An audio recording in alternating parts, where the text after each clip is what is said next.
Buenas noches, chicos, chicas, ¿cómo están? Espero que estén bien. Pues sean bienvenidos, bienvenidas a la última clase de este módulo que hemos denominado Programación Orientada a Objetos con Java. Pues como saben, hoy en la última clase es la defensa final. ¿En qué consiste la defensa final? Tienen que defender lo que saben. Tienen que defender lo que han aprendido, lo que han ido viendo. ¿De qué manera va a ser la defensa? Pues yo voy a ir diciéndoles cosas, programando cosas, y ustedes me tienen que ir diciendo los conceptos. ¿Listo? Entonces vamos a empezar.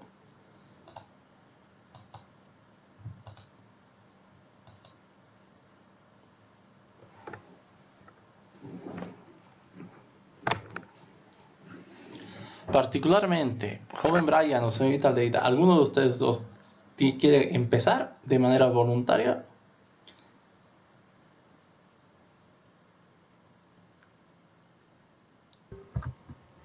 Sí, Daniel, quiero empezar. Listo, gracias joven Brian Vladimir. Entonces empezamos.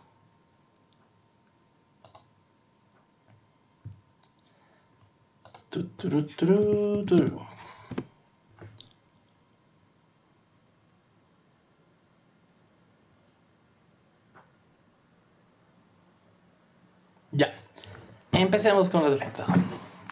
Partamos de lo siguiente. Vamos a crearnos una clase que va a ser prueba 1.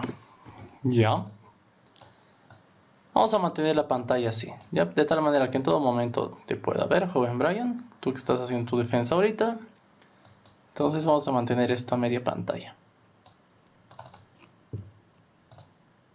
Listo.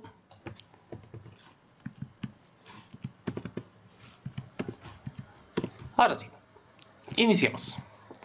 El primer tema que habíamos visto, joven Brian, era el tema de estructuras de datos básicas. Ya habíamos visto, entre muchas, por ejemplo, arrays y demás cosas. Pero,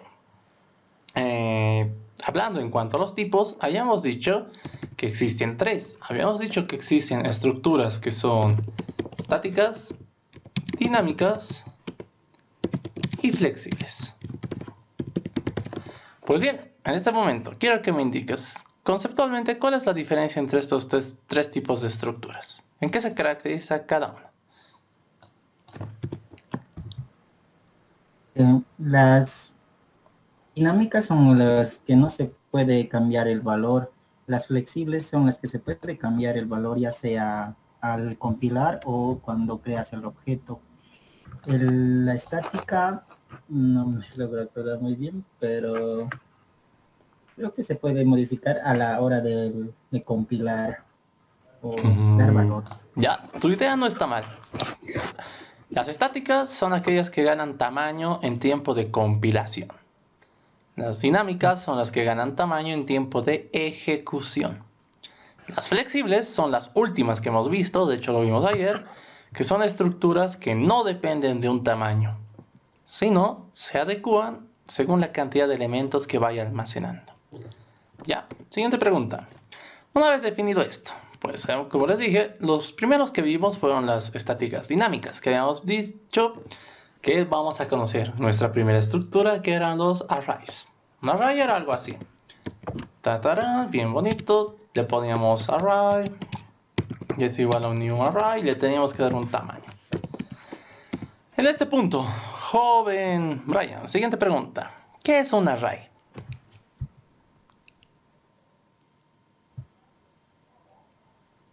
Es es un arreglo, es como una caja para almacenar datos. Ya, bien, de manera general está bien. Profundizando un poco tu concepto, les recuerdo, un array era una estructura de datos, recuerden, que actúa, como les dije, como una gran caja, donde tiene compartimentos, ¿no ve? Dicha estructura te sirve para guardar datos, tal como tú indicaste, pero hay algo importante a recalcar. Dichos datos tienen que ser de la misma naturaleza. Genial. Entonces, eso en cuanto a esto está mal. ¿Qué estoy haciendo? Eso es tipo de dato. Ya. Entonces, eso en cuanto al concepto de array. Pues bien, visualmente habíamos visto que un array Pues es más, si dejamos esto aquí, de hecho, vamos a compilar. Si nos creábamos un objeto, le damos aquí, ok, le damos un array, inspeccionamos, teníamos un atributo. ¿Por qué esto de atributo, ahorita en este momento, visualmente me lo muestran como una flecha? Joven Brian.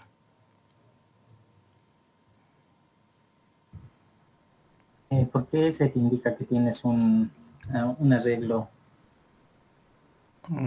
Ya, pero ¿qué? Para Java como tipo de dato, ¿qué es un arreglo realmente? Yo lo puedo inspeccionar y me dice, tienes todo esto.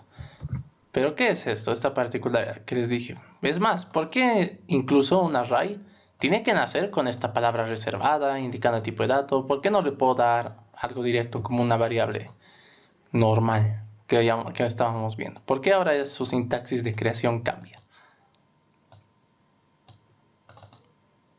Joven Brian. ¿Por qué utilizamos el new?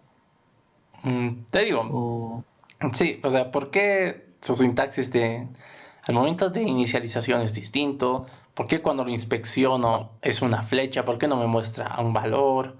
¿Por qué? ¿A qué se debe eso?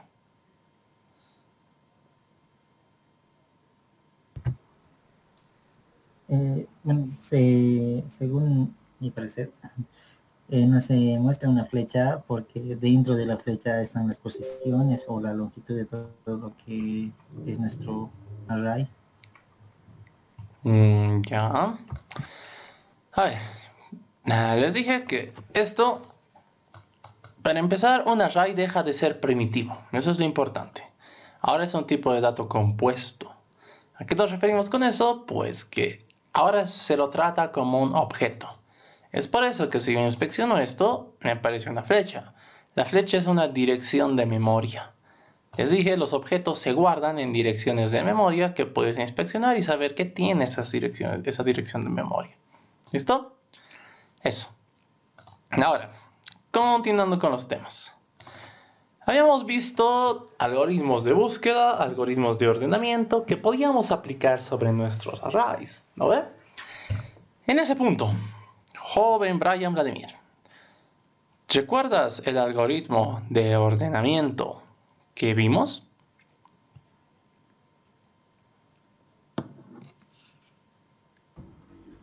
Y el ordenamiento burbuja, Bien, ¿en qué consistía?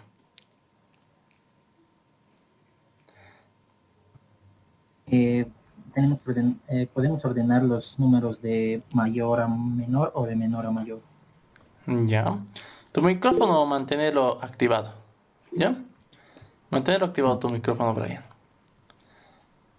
Señorita Noelia, no sé qué he escrito, pero ahorita, como les dije, estamos en la defensa, así que por ahora, como les digo, la defensa es individual. ¿Listo? Cada uno en su turno va a comentar, hablar, cualquier cosa. Ya, está bien, joven Brian. Es un algoritmo de ordenamiento, ya sea ascendente o descendente, no hay lío de eso, pero bueno, sí, básicamente es lo que te permite ordenar. Ya, está bien, lo recuerdas. Pero ¿en qué se basaba su principio? ¿Qué hacía para ordenar?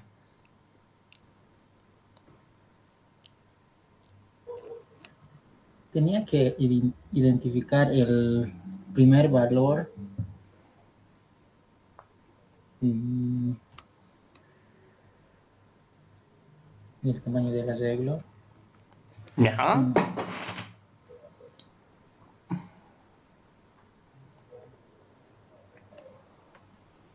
Vas bien, vas bien.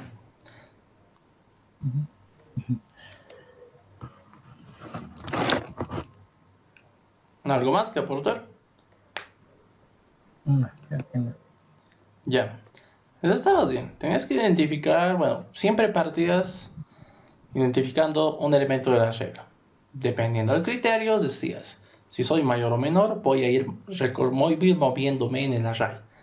En teoría, si haces el ordenamiento por normal, cada vez que terminabas una iteración, movías el elemento mayor hasta el final. Y ahí es donde decías, necesitamos el tamaño. En efecto, porque el tamaño nos indica cuántas veces vamos a repetir el proceso. Estabas bien, estabas bien. Pues bien, eso en cuanto a un algoritmo aplicado en un array. Pasando al siguiente tema. Habíamos visto las cadenas, el tipo de dato string. ¿Qué es un string? ¿Qué es una cadena? Es más, antes de que respondas te ilustro. Normalmente usábamos las cadenas, por ejemplo, vamos a poner aquí nombre para guardar palabritas. Pero habíamos visto algo interesante, que es la naturaleza del string. Es por eso que te dije, ¿qué es un string? Es un tipo de dato primitivo, no, que no es primitivo, que se puede utilizar como un objeto más, pero que nos devuelve palabras, cadenas. Ya, está bien. En esencia sí. Es un tipo de dato no primitivo que te permite guardar palabras. ¿Ya? Pero ahora, si yo compilo esto, todo bonito, me salgo de aquí. Veamos lo siguiente. Nos creamos un objetito, le damos OK. ¿Qué es lo que ocurre aquí? El tipo de dato string, pues sí me muestra el dato, pero también puedo inspeccionarlo. Si yo lo inspecciono, miren, ¿qué es lo que ha ocurrido? Tengo los siguientes atributos. Si eso hemos visto de programación orientada a objetos. Y aquí, miren, tengo un atributo bastante particular. ¿Qué es este atributo, joven Brian Vladimir? Es nuestro arreglo que nos devuelve por caracteres, si no me equivoco, y cada carácter tiene un valor numérico.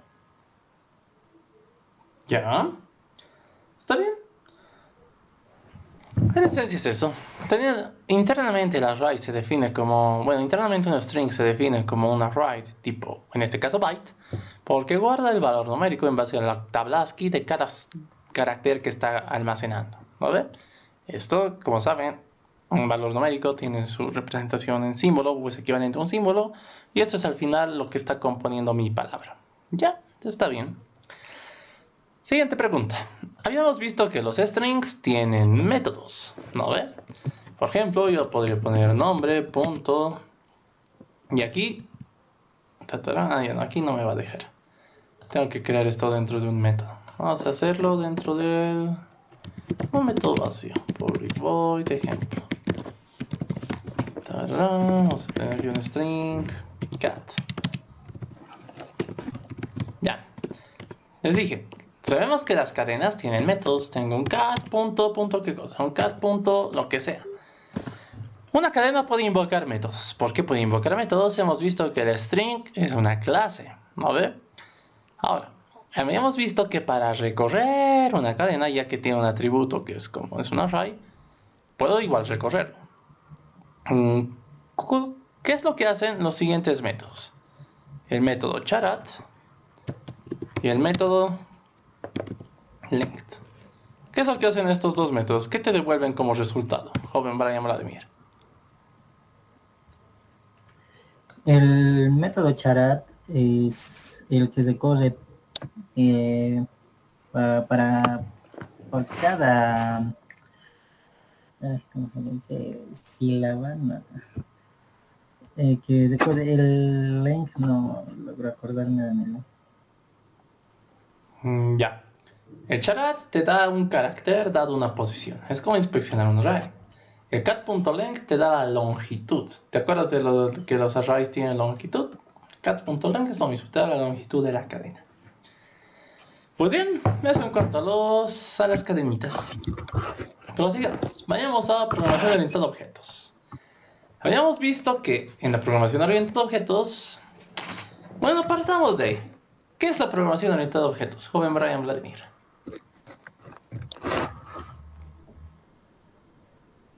Es un tema que nos permite ver ya con más sobre la vida cotidiana. No. Tranquilo, volver a pensar. ¿Qué es la programación orientada a objetos?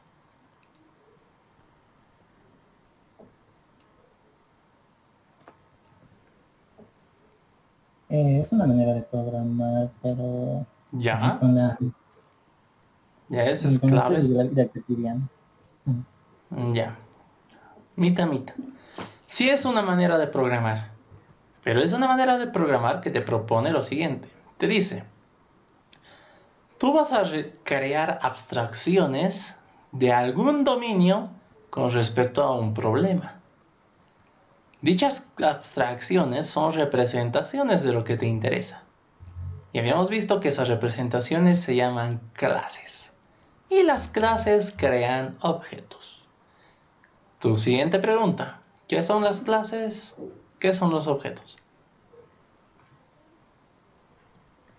La clase es donde vamos a hacer todos nuestros objetos, o sea, es donde vamos a hacer todo el programa, y los objetos son las cosas que va a hacer en específico, agregar o quitar, salir, depende del problema. Ya, la idea general no está mal. Dijiste que la clase es lo que nosotros hacemos. En efecto, es nuestra representación abstracta de algún problema. En efecto. Normalmente les dije la clase, véanlo como un molde. Tiene las cosas generales de aquello que queremos representar. Por otra parte, están nuestros objetos. ¿Qué son los objetos? Pues dijiste, son las cosas que ya hacen cosas. En teoría sí, pero conceptualmente hablando, entendemos objeto como la materialización de una clase. ¿Por qué? Cada objeto tiene valores propios. Y dichos valores propios es lo que le da identidad a dicho objeto. ¿No ve? Aparte de hacer cosas, tiene una identidad, un estado. Genial. Ya para terminar, con respecto a nuestro último tema, vimos que existen tipos de clases. Aparte que hay conceptos interesantes, ¿no? Con eso de la herencia y demás. Pero puntualmente hablando, con respecto a las clases. ¿Qué tipos de clases existen? Bueno, en este caso, ahí te digo. Habíamos visto que aparte de las clases normales, existen las abstractas y una entidad llamada interfaz. ¿Qué es una clase abstracta? Una clase abstracta es una clase va, que no crea nada, simplemente se utiliza para dar valores o pasar valores. Ya, está bien, no crea objetos, pero la clase abstracta es una definición conceptual de algo. Te sirve más que todo para tipo de dato. Está bien, tiene sentido, entiendo tu idea, entiendo tu idea. Por último, ¿qué es una interfase?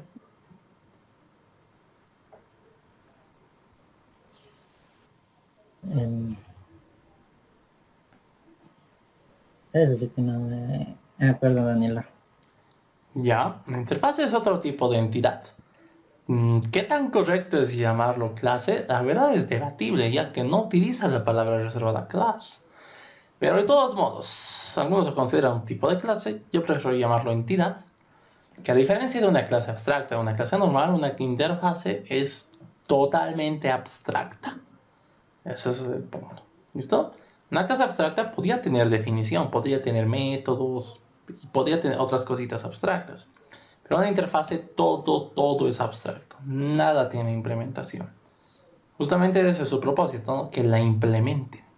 ¿No ve? Pues bien, eso en cuanto a parámetros generales, eso en cuanto a las preguntas generales. ¿Estás bien, joven Brian? Pues bien, ya para terminar, con respecto a ese último punto, lo que habíamos visto por último. ¿Recuerdas los array list, verdad? Fue lo último que vimos. ¿Qué me puedes contar acerca de los array list? Los array su tipo o los datos que tenemos que implementarles no son parámetros, sino son objetos o clases de otro lugar ya, pero no pueden ser parámetros. Y ya no Ya. se ponen las paréntesis, no, las llaves, si no son triangulitos. Que Ya. tenemos que llamar con paréntesis a los objetos. Eso sería. Ya. Hablando del array list como tal, como estructura, ¿qué diferencia hay entre un array list y un array normal? Mm, Eso es lo que dije, que tiene que llamar al valor objetos, no, clases. Y mientras el array le podemos dar un valor que nosotros creemos, o un parámetro, mejor Ya. dicho. Le decía no tanto en cuanto a su sintaxis, sino en cuanto a su funcionalidad. ¿Qué los diferencia un array list de un array?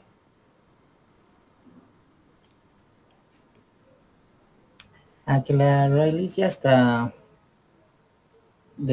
definido por Java, Ya. mientras el array tenemos que nosotros crear desde un principio. Ya, entiendo tu idea. El array sí es una clase que existe, la cual sencillamente nos limitamos a invocar métodos, ¿no? A crear e invocar métodos. En cambio, un array es algo que es parte de Java también, Java lo soporta, obviamente, pero nosotros tenemos que crear sus funcionalidades, ¿no? De agregar, eliminar y demás cosas. Sí, está bien. Gracias, joven Brian Vladimir. Eso sería en cuanto a las preguntas. Pedirte por favor que te quedes hasta el final de la clase. Vamos a ver los últimos anuncios.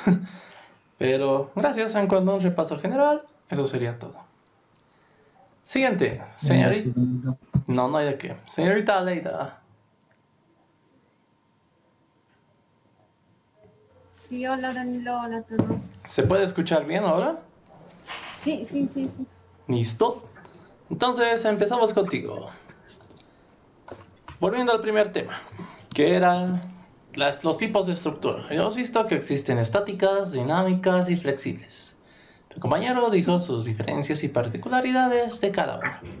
Entre estas habíamos visto una bastante interesante, que eran los arrays, pero particularmente el array bidimensional, que era algo así.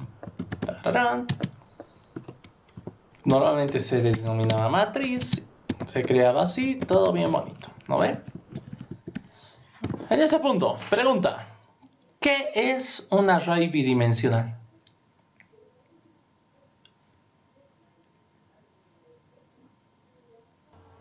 Es el array que busca, como en 2 dimensiones, por ejemplo, que busca en la columna y en la fila. No busca, tu idea está bien. Hablas de fila y columna, hablas de bidimensionalidad, bien, pero ¿qué es un array bidimensional? O sea, tu idea no está mal, pero no busca nada. Dime, ¿qué es este array bidimensional? Bueno, como su nombre lo indica, este arreglo es como, o es una tabla donde están los valores, pero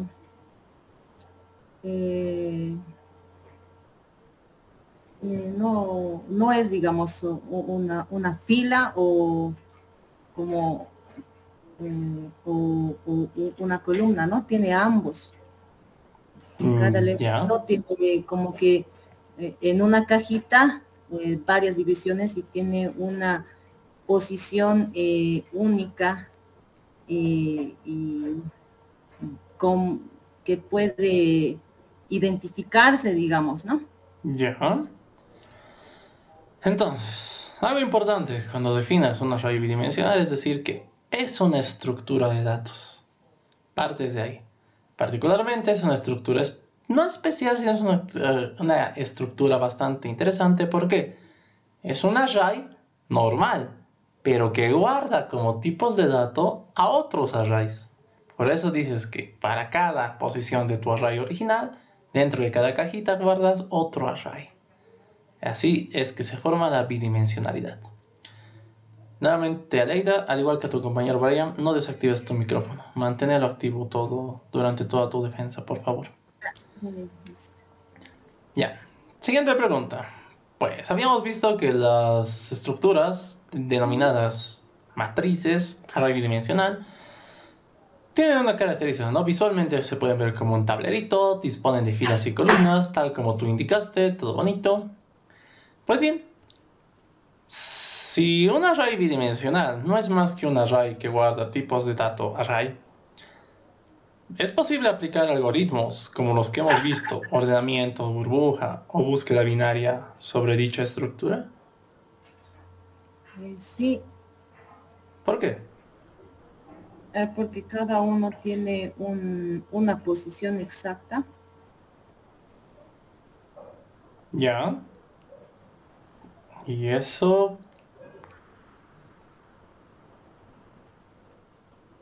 O bueno, no he entendido muy bien la pregunta, por favor, ¿me puedes repetir?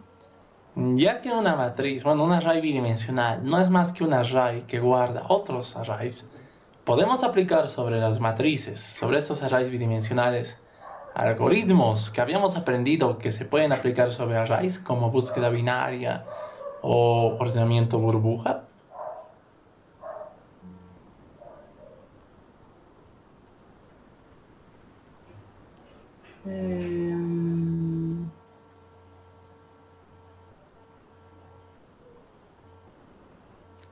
Bueno, no sé, me he confundido con la pregunta. Ya. La respuesta es sí. Ya que es un array, no deja de ser un array, puedes aplicar cualquier algoritmo que haces sobre un array bidimensional. La única diferencia sería que tendrías que adaptarlo un poco, ya que ahora hablas de bidimensionalidad.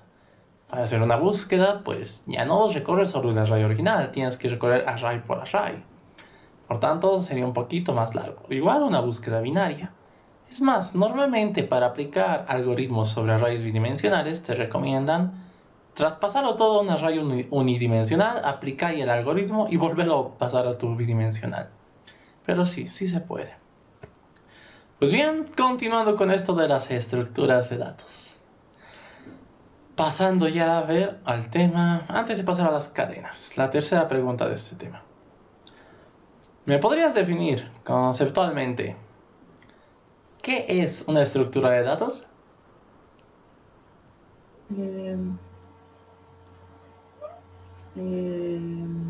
Es un tipo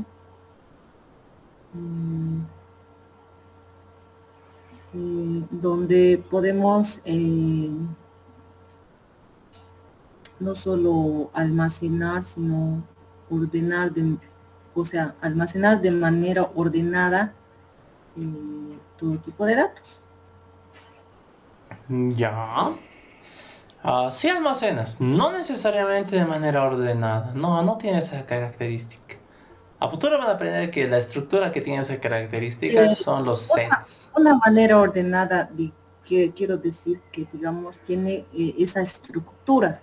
No es como que una cosa, aunque bueno, sí puede ser porque es como orientada a objetos y puede ser como que individual, pero también puede tener como que una estructura en ese tipo de orden que me refiero, ¿no? Puede estar estructurado específicamente a algo general y por objetos a algo como que más específico, ¿sí? Es así como he entendido. Ya, entiendo tu idea. Pero es interesante, porque no necesariamente, por ejemplo, un array, habíamos visto que tiene posicioncitas, digamos, ¿no? No estás en la obligación de guardar posición por posición.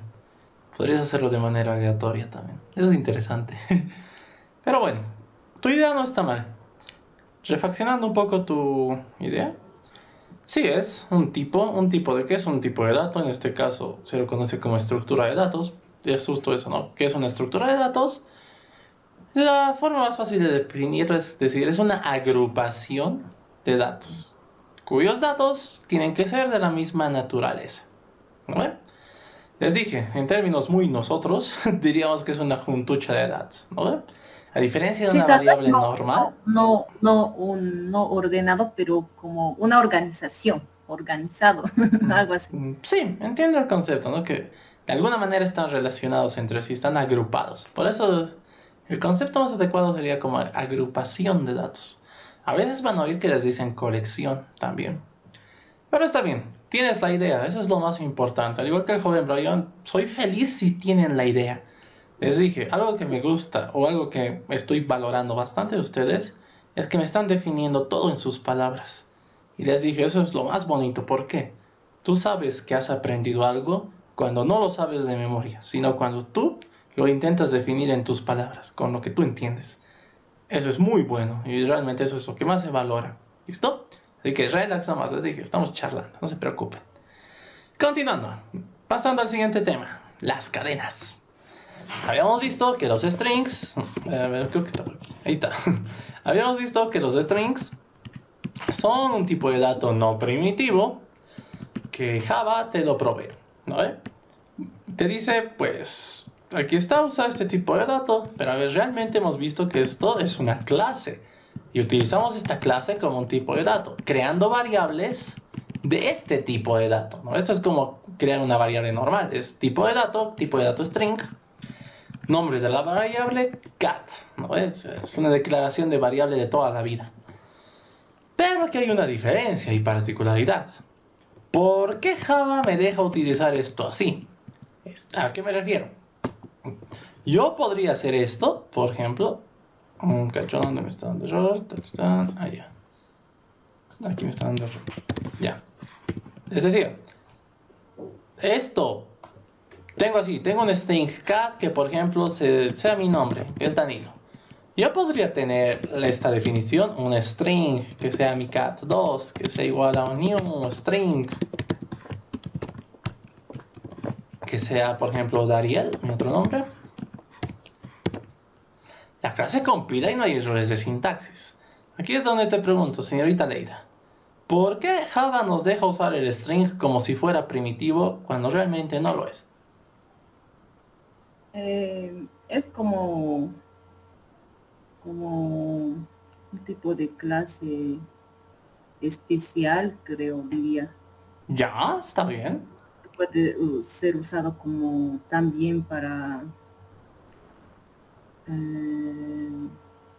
olvido la palabra, para datos de entrada, digamos, se puede utilizar, porque es como un contenido de caracteres, ¿no? Como string es como una cadena que contiene caracteres. Exacto.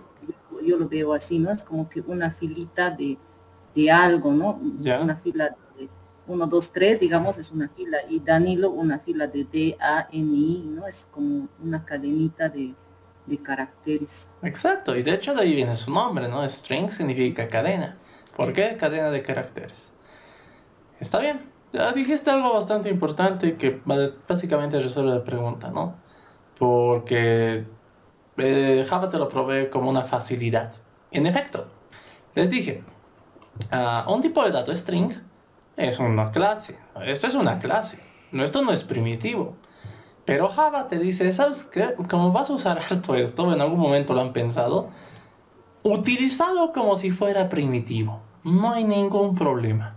Sin embargo, le dejas a Java esta responsabilidad de que sea Java quien se encargue de hacer estas cosas, de crear el objeto y invocar un constructor, darle el parámetro inicial. De esas cosas se encarga Java.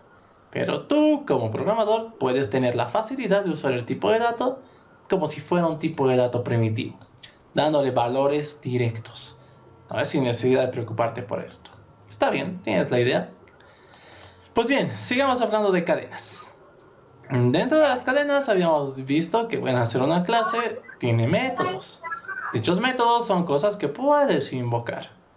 Habíamos visto que para los recorridos el método charat, por ejemplo, era de los que más utilizábamos. El método length también era uno que se utilizaba bastante. Pues, ¿qué cosas más podemos hacer?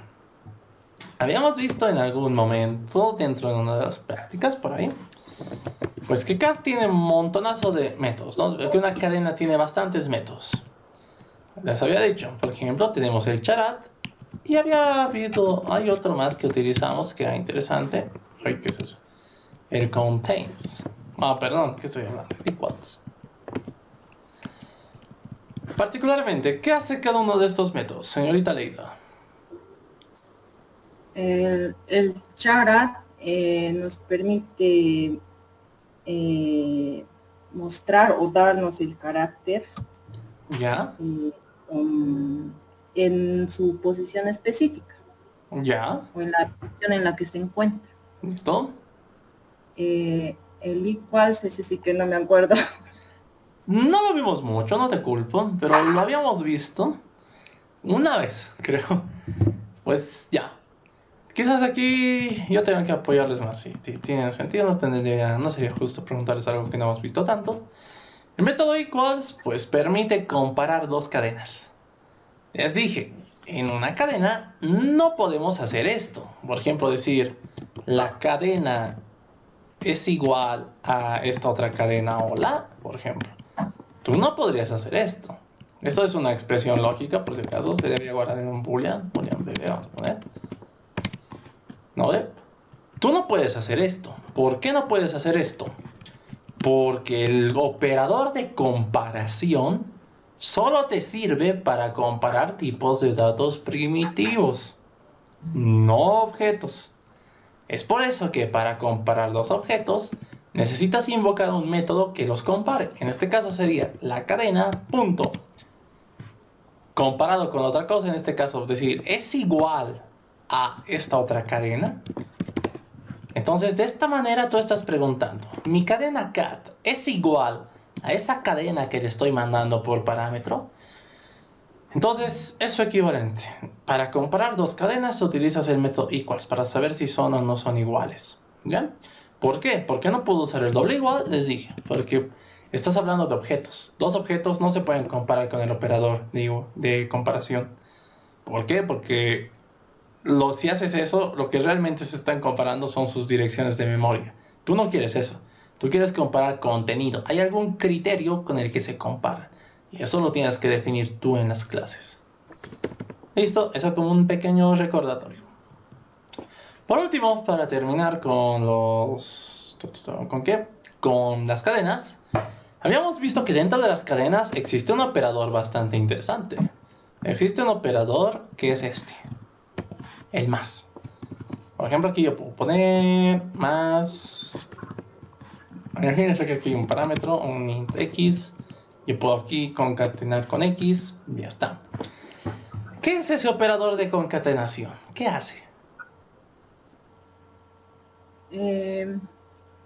Muestra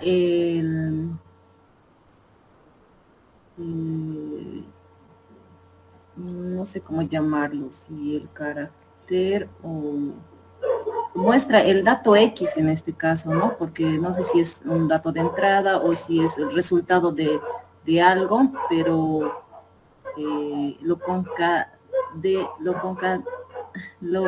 le pone al lado de la cadena, le añade, ¿no? Ya. Como que le agarra de la manito.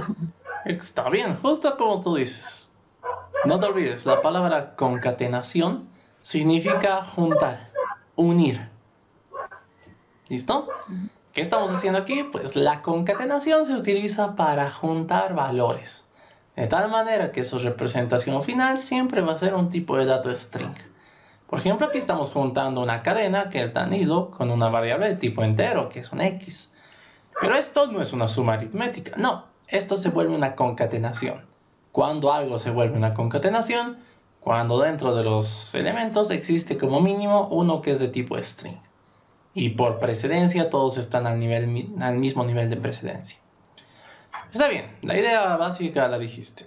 Te sirve para unir cosas, juntas cosas, ¿no ven? Entonces, está bien. Pasando al siguiente tema, programación orientada a objetos. Tu compañero Vladimir nos había dicho en qué es un paradigma de programación orientada a objetos. Es una manera de programar que te propone que abstraigas cosas, representándolas en clases y eventualmente creando objetos que son los que interactúan entre sí. Dentro de la estructura de una clase, es más, ahorita estamos viendo una clase que es la prueba 1. ¿Cuál es la estructura que debería tener una clase? ¿Nos puedes decir?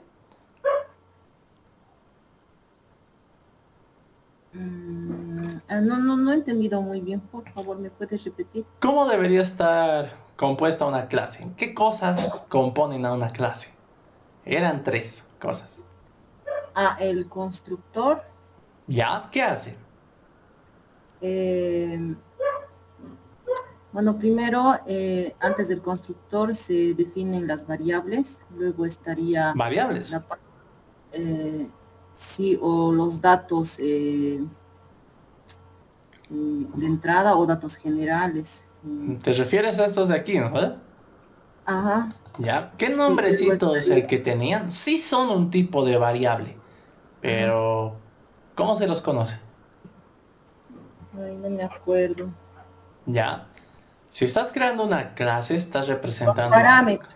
No, Ah, no, no, no, no, no, no, no. son las variables. Ya. Las variables en este lado, bueno, si están en la parte principal serían como las variables generales, estarían dentro de ya de una función o un método, serían como que específicas, ¿no? Ya. A grandes rasgos tu idea está bien, ¿no? Lo dices Sí, general porque está fuera. sí, porque está Ya. afuera. Normalmente ese tipo de variables se les conoce como variables globales. Ah, sí, O también habíamos visto variables de instancia. Pero la manera más bonita de describirlas es decir que son atributos. ¿Listo? ujú, ¿Por qué? Porque una clase, ya que describe algo, dicha cosa que esté siendo descrita tiene atributos, tiene características. ¿Vale? Entonces, eso. Luego decías, ¿qué son los atributos? eh, serían la instancia de variables donde nosotros le damos el valor si es que lo tiene. No, no. Bueno, Te estoy preguntando, no, no, nada del constructor. ¿Qué es un atributo? Justo acabamos de hablar de eso. ¿Qué son los atributos de una clase?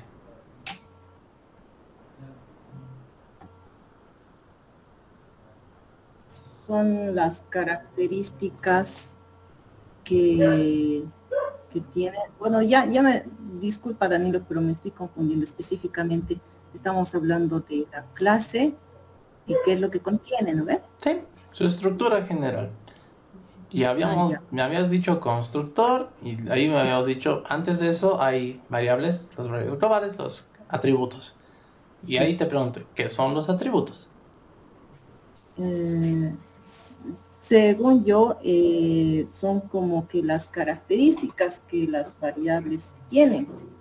Ya, no está bien, son características. Características de la clase, de aquello que estás definiendo. Está bien. Prosigamos. ¿Qué era el constructor? Luego el constructor es donde ya se define qué va a ser y como que se inician estas variables que anteriormente las hemos declarado, de donde Ya. se luego estaría la aplicación, digamos, del método, ¿no? De lo que va a contener o de lo que se va a hacer. Ya. Ahí ya estás hablando de los métodos, ¿no? ¿Qué son los métodos? Nuevamente, ¿qué son los métodos?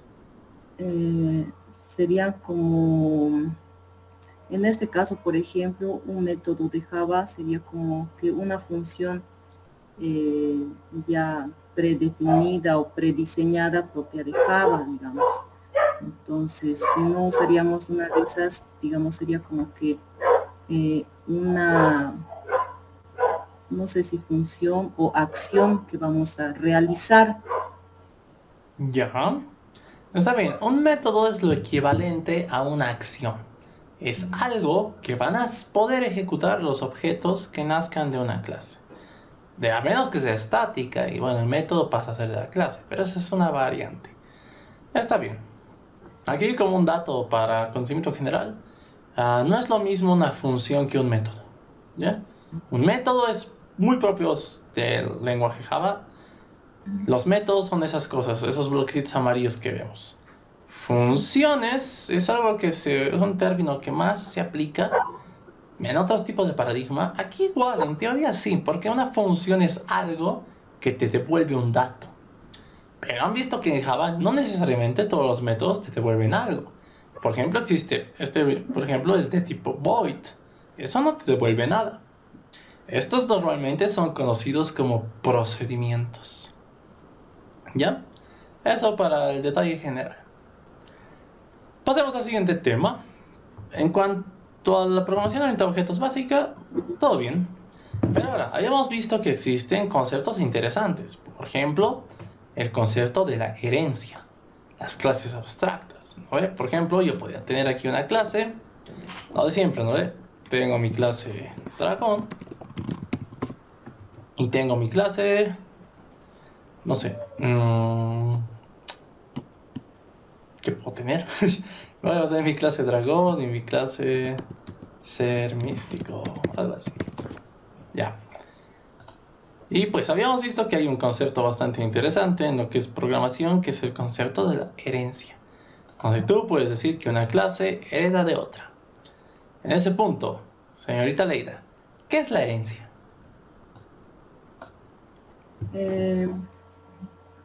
Por ejemplo, la herencia es lo que con lo que le deja al hijo. Es un ejemplo. Ya, está Digamos, bien, las tenemos analogías son la, importantes. la principal, aquí arriba está el ser místico y le está heredando al dragón. Entonces, le está heredando aquellos datos que puede directamente usarlos desde el ser místico, ¿no? Dragón puede usar, digamos, por ejemplo, podría utilizar variables ya definidas que estén definidas en ser místico, ¿no? Podría reutilizar tal vez los nombres, los números, algo que ya esté definido. Ya, está bien. Pues sí, como podrán ver, la herencia es un mecanismo que nosotros utilizamos en la programación que nos sirve bastante para reutilizar código, ya que decimos que una clase puede ser definida a partir de otra ya existente. En este caso estamos diciendo lo siguiente, que para definir nuestra clase dragón se va a definir en base a lo que ya esté escrito en ser místico, ya que yo voy a heredar todo lo que haya en ser místico, atributos menos, ¿no ve? ¿Está bien? Tu idea, tu concepto estuvo correcto. Pues bien, en Java puede haber herencia múltiple. ¿Puedes heredar de más de una clase?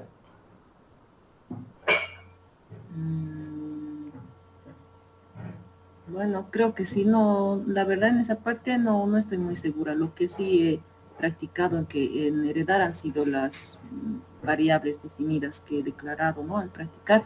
Y lo de clases no estoy muy segura, pero me imagino que sí. Ya. Habíamos visto lo siguiente, que en Java no puede haber herencia múltiple. Si yo tengo otra clase que es divinidad, por ejemplo, lo compilo, todo normal, y yo le digo, pues un dragón también puede ser una divinidad, o sea, quiero heredar de aquí, te va a decir, sí puedes, pero solo de una, no puedes de más de una. En Java hay una característica importante que es esa, no soporta la herencia múltiple, solo la herencia simple. Sí hay otros lenguajes que te permiten herencia múltiple, pero en Java no. Pero eso es importante, ¿no? Cuando veamos cuando ustedes aprendan un nuevo lenguaje, ver qué cosas puedes hacer. Es interesante. Pues bien, prosiguiendo. Habíamos visto un concepto y muy bien bonito. Ayer, de hecho lo vimos ayer, ¿no ve? Que era el concepto del polimorfismo. En este punto, señorita Leira, ¿qué es el polimorfismo?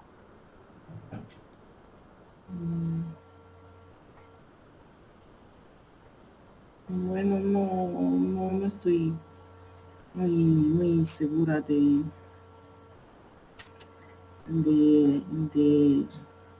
eso, pero sé que también es como parte de la programación orientada a objetos, Ya. que como que permite enviar los mensajes.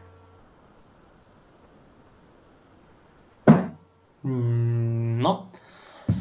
Habíamos visto que el polimorfismo era la capacidad, en este caso hablando de polimorfismo en datos, en tipos de datos, era la capacidad que puede tener una variable para contener a otro tipo de dato.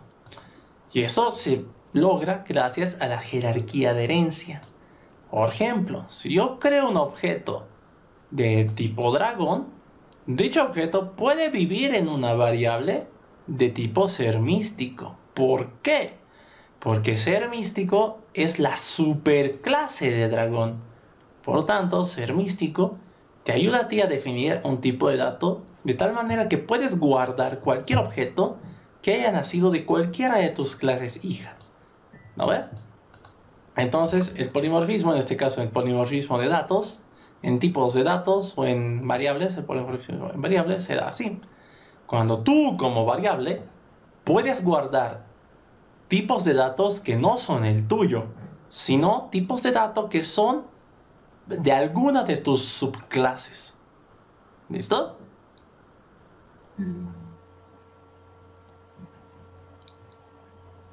¿Se entendió la idea, señorita Leida? Sí, a ver, te puedo explicar lo que he entendido, Dale. por favor.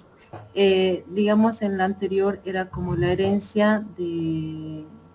La herencia era lo que el ser místico le dejaba, digamos, al dragón. Ok. En este caso, el polimorfismo puede ser como que al revés, ¿sí?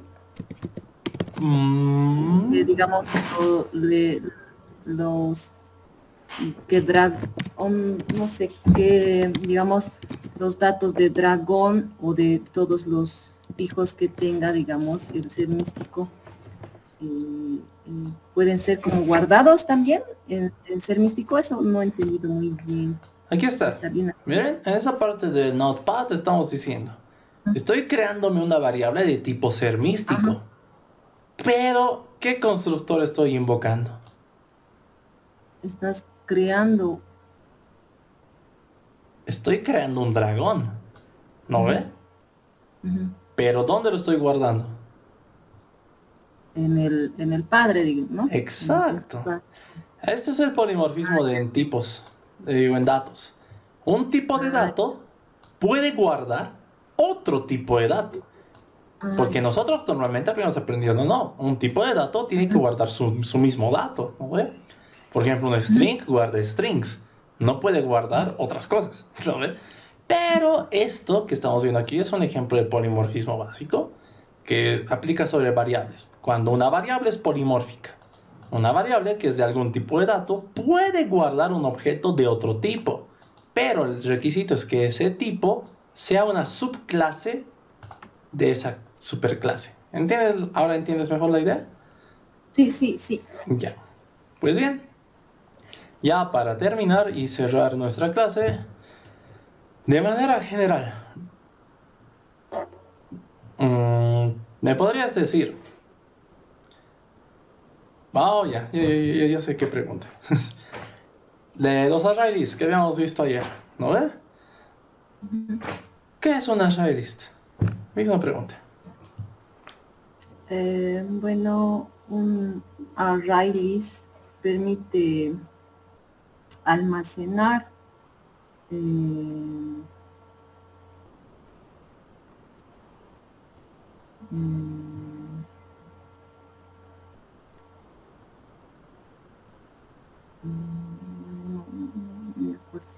Con calma. ¿Qué es un array list? No mucho qué hace o cómo lo hace, sino qué es.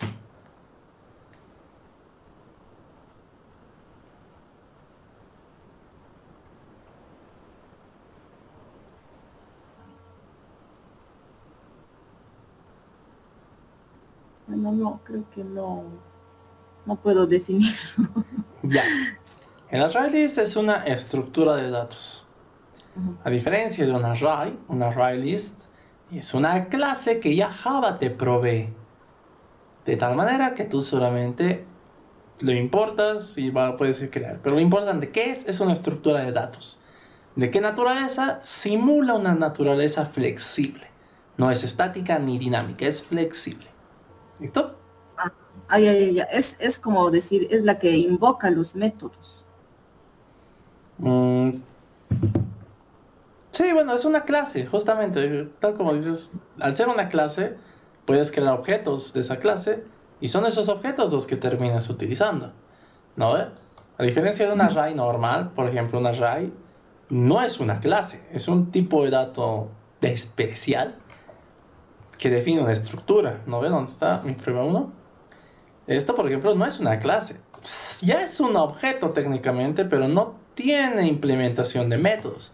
Si quieres agregar o eliminar algo, lo tienes que crear tú. Sin embargo, un ArrayList ya viene con esos métodos. ¿Por qué?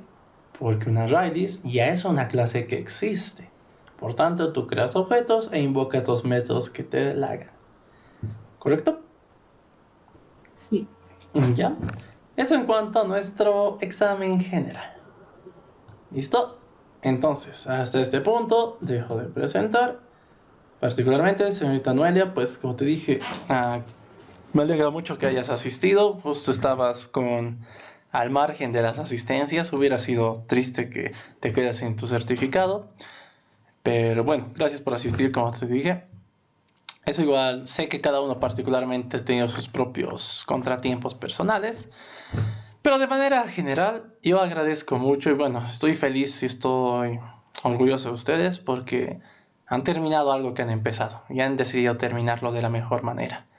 Han enfrentado un último día de clases que es el más importante porque era una defensa y pues de esa manera. Particularmente en el caso de la señorita Noelia, terminó de la mejor manera asistiendo, completando el mínimo de asistencias requeridos para obtener el certificado de asistencia y eso es bastante, ¿verdad? Bueno, para mí ha sido realmente un honor, un placer haber sido su instructor durante estas 3 semanas. Y pues recomendarles a cada uno, a cada una de ustedes que nunca dejen morir lo que ha hecho de ustedes lo que son.